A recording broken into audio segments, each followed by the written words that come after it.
Welcome Dan Hill. He's CEO of Sensory Logic. His expertise is understanding consumer and employee behavior. He has helped nearly 50% of the top 100 global companies capture and quantify insights. So the two truths and a lie. Dan's run a marathon while juggling. He's an avid tennis player. And he's a writer of distinction and the best American essays, including one for his Sturgis bike rally. So let's give Dan a warm welcome here. Thank you. So I am the one who brought facial coding into market research starting 16 years ago. And I suppose one of the indications that the tool that you love so dearly has arrived is that you get it into Dilbert. So just last Sunday morning, I happened to open the comics, and there is Dilbert, and one of the things says, the big boss, the idiot boss says, well, I can also read human faces to know what people are feeling. And I'm happy to report, according to Dilbert land, the tool is also accurate because it says, I'm picking up a mixture of admiration, arousal, and thoughts of bacon. Don't get cocky, but you won this round.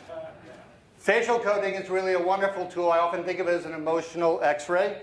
It is something over the 16 years we've used carefully thanks to high quality accuracy. We do the work manually still to ensure that we have the best quality for our clients. It gives us a wide range of applications. We're able to use this in fielding with traditional research in terms of as an overlay to focus groups, IDIs, online mini focus groups, online surveys. We use it for streaming these days.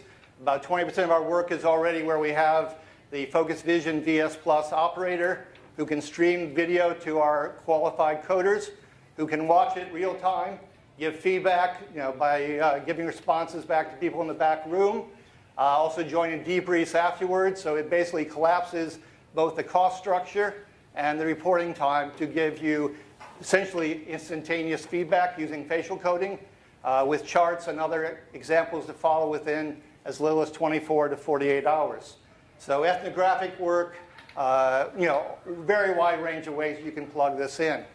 Now, why do I think that market research needs this? Let me give you at least 3 reasons why. The first one's, of course, scientific. I have 9 US patents. I wish dearly I had gotten the copyright on the iceberg, because every place I go, every conference that deals with intuition and emotions, you're going to inevitably see the iceberg slide. However, it's actually relevant. The reason I started this business 16 years ago, someone at IBM sent over an article from American Demographics talking about the breakthroughs in brain science and how essential it was that we get to things like this finally here today. The fact that the conservative estimation is that at least 95% of people's thought activity is not fully conscious. And that's the conservative estimation. 98% is probably actually about correct. So that is the real value proposition of what we're all talking about and why we're assembled here today. The question is, what are you going to do about it?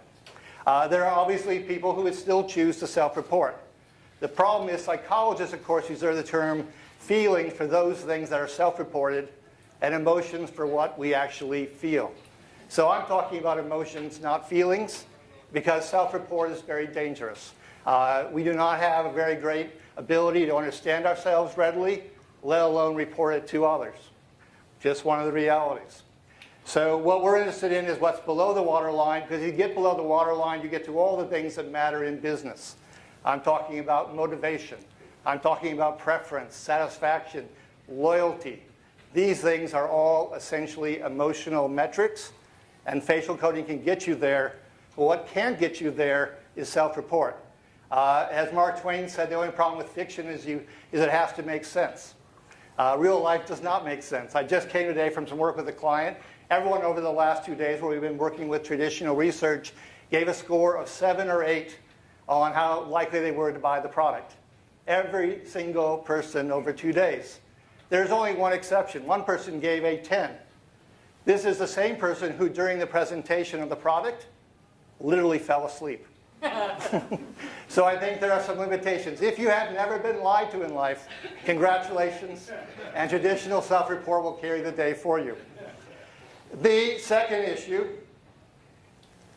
is linguistics. We are a very multicultural society, and it's only getting more complex. The Wall Street Journal within the last 2 months reported that the percentage of workers in the workplace who do not have English as a primary skill has really gotten into more trouble than it already had.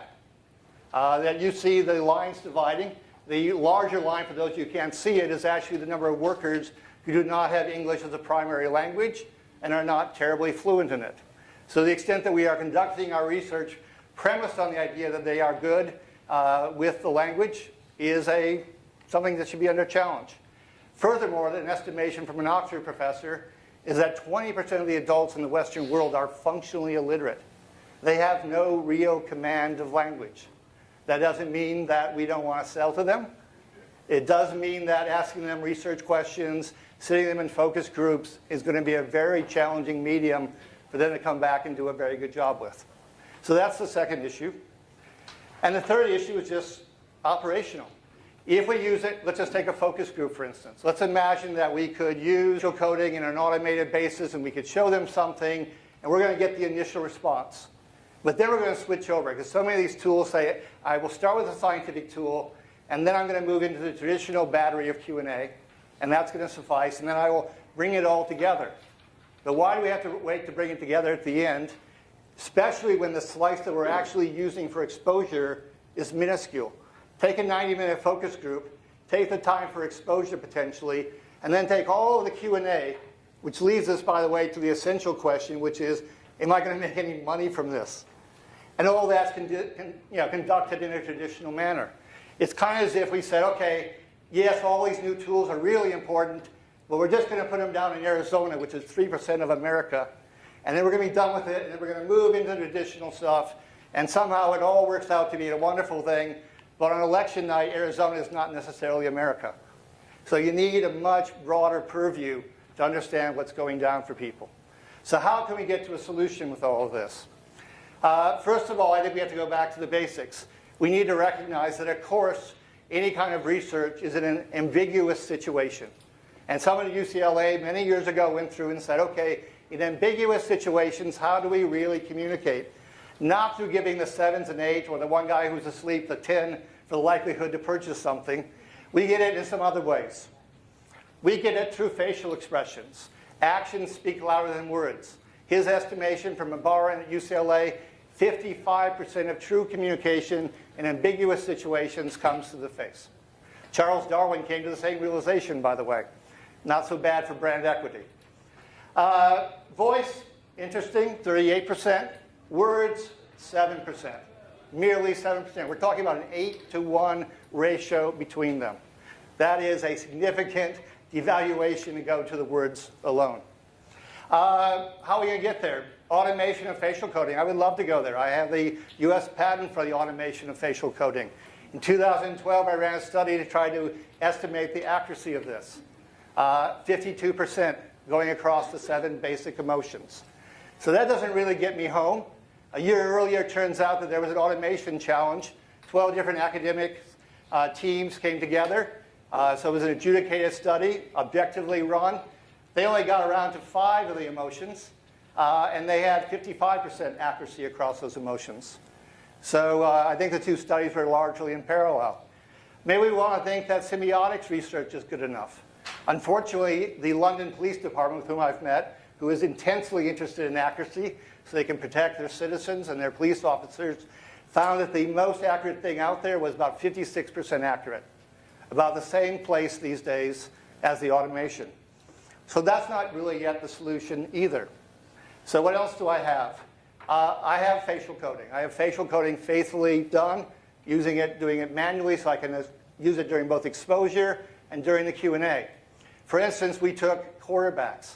This is a fairly emotive position. And you last in about as long as the typical CMO. We went through, we took interviews after the games. And we went back and we coded it. We found that across the quarterbacks in the league, just taking 2 minutes after a victory and 2 minutes after a loss, that there were 680 codes that we could work from. We ran through a leading sentiment analysis software system. They came up with 93 codes. That's pretty close to an 8-to-1 ratio. Remember the 55% through the face, the 7% through words? Same sort of situation. I have drastically reduced my data pool from which to work, And of those 93 codes, about 20 of them were for the word offense, because the sentiment analysis software couldn't figure out there was offense and defense in football, as opposed to being offensive to somebody. So a little bit of a problem there. If I use this during people talking, I was very fascinated to watch on Oprah Armstrong, the bicyclist, go through and talk about the scandal that enveloped him. I did the same thing on Woods. What you can find is that people's emotions turn on when something matters to them and doesn't when it doesn't matter to them. So Lance Armstrong emoted a lot about the racing ban. The racing ban mattered to him a lot. He emoted almost not at all about self-perception.